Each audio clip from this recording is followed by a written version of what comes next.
programa Casulo está de volta, onde estamos conversando com a professora Silvia Santos, que é a conselheira do CREA, Conselho Regional de Engenharia e Agronomia, e também professora aqui na Univale. Antes de dar sequência a essa entrevista, vamos ver uma reportagem de Laís Lara sobre o mercado de trabalho e também as engenharias que são oferecidas tanto na FURB quanto aqui na Univale. As cidades brasileiras estão cheias de obras. Basta circular nas ruas para perceber isso. Em cada projeto, há um engenheiro por trás. Sem ele, a prefeitura não libera a execução da obra. São engenheiros civis, elétricos, além de especialistas em segurança no trabalho. Este professor explica o tipo de profissional que as empresas estão preferindo. E a maior procura está sendo dos engenheiros ambientais. Por quê? A gente pode dizer assim, o mercado da engenharia civil está superaquecido, então praticamente as pessoas já têm um mercado de trabalho muito bom. E o que a gente olha na área de segurança do trabalho é que o engenheiro de segurança do trabalho é um requisito legal. Então, o que acontece? As empresas que têm um profissional, um engenheiro de segurança do trabalho, acabam optando por um engenheiro com formação ambiental também, porque aí ele cuida de um sistema de gestão integrada, segurança, saúde e meio ambiente. Quem ainda está na universidade fala o porquê da sua escolha. Eu faço curso de engenharia ambiental e eu escolhi esse curso por o mercado de trabalho está em ascensão agora, então tá vindo bastante vaga de emprego nessa área. Pelo fato do benefício, que eu não gosto de matemática, não ia me dar bem em outras matérias de português, tipo como direito, então achei melhor a engenharia civil. Ao todo, FURB e Univale oferecem 10 cursos de engenharia. Na Univale são oferecidos os cursos de Ambiental, Civil, Produção, Industrial Mecânica e Engenharia de Computação.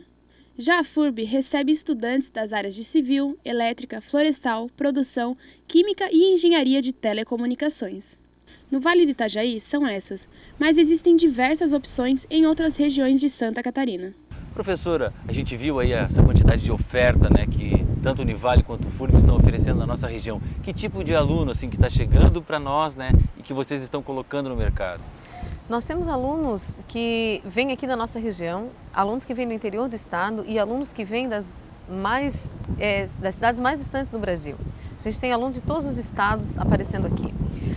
Os alunos vêm em busca de um curso de engenharia em função dessa oferta ou dessa demanda que a gente tem hoje no mercado, especialmente porque os veículos de comunicação têm falado muito disso, e são alunos que às vezes vêm com um pouco de deficiência, e eles às vezes acham que a engenharia é muito difícil, e quando na realidade a gente tem os alunos com muita carência de matemática e física lá do ensino fundamental e do ensino médio.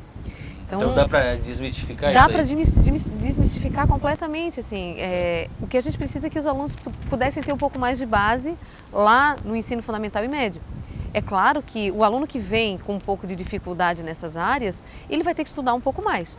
Mas a engenharia está aí, é para todos. Aquela questão dos cálculos que assusta tanto, né? Cálculo 1, cálculo 2. Cálculo 1, cálculo 2, físicas. De forma geral, essas disciplinas, elas ajudam o sujeito a pensar.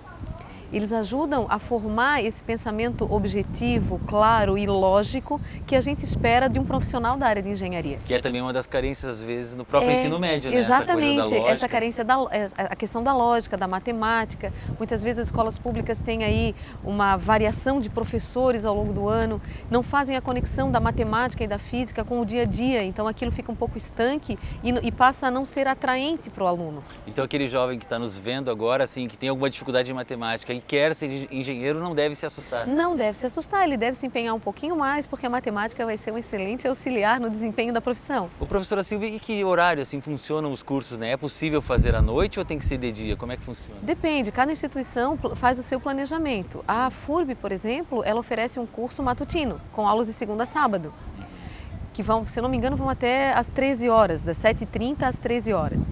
A Univale, ela fez uma opção diferente. Ela fez uma opção, muito embora a gente tenha no vestibular o curso como sendo integral, o período da manhã ele é livre para o aluno.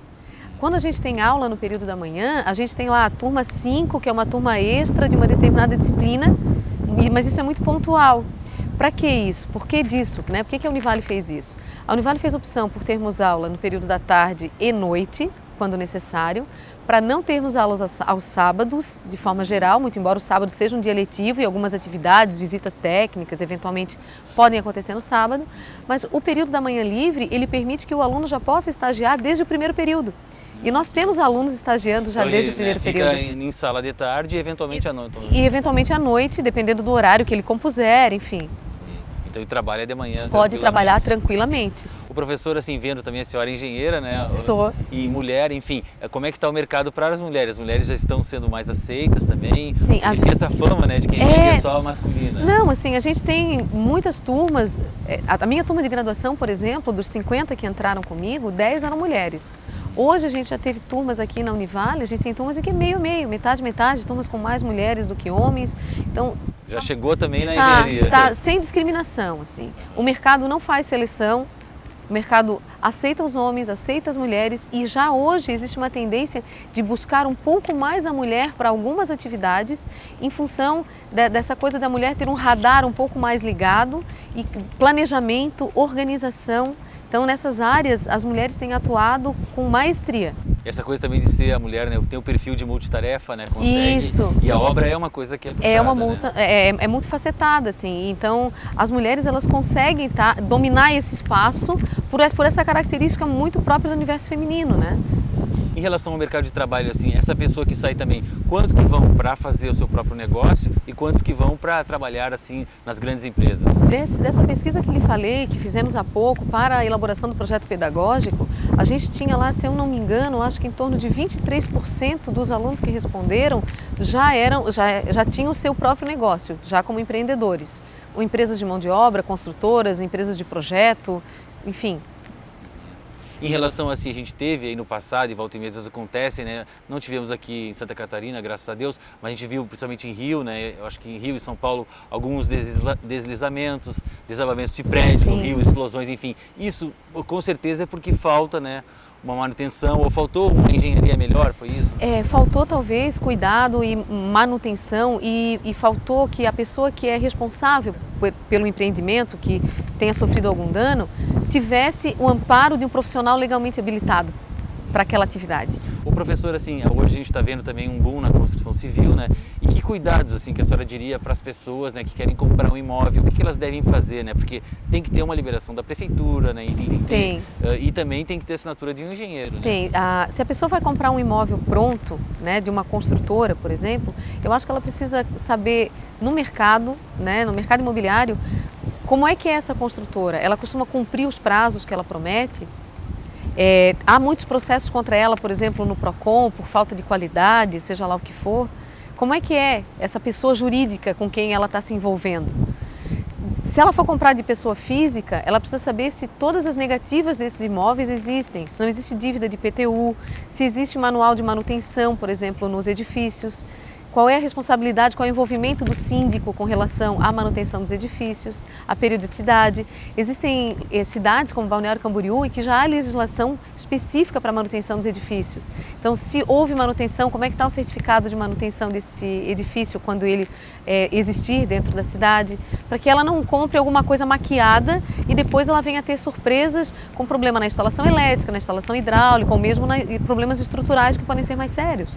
Professor, em relação também à legalização do imóvel, né, que muito se fazia aqui, não sei se ainda se faz, mas em Itajaí, eu me lembro que uma vez procurando casa tinha muita dificuldade, né, porque muitas casas não estavam regularizadas. Não estavam regularizadas. Isso ainda se faz hoje em dia ou não? Sim, se faz ainda. Algumas obras ainda fogem da fiscalização, tanto da prefeitura quanto do CREA. São órgãos fiscalizadores, mas como qualquer órgão de fiscalização, nós não conseguimos dar conta de 100% da demanda. Então, ainda há obras hoje ilegais, sendo construídas de forma ilegal, tanto pela prefeitura, porque não tem as licenças da prefeitura, não respeitam os códigos de obra, o plano diretor, e também diante do CREA, porque foram executadas ou estão sendo sem a presença de profissional habilitado.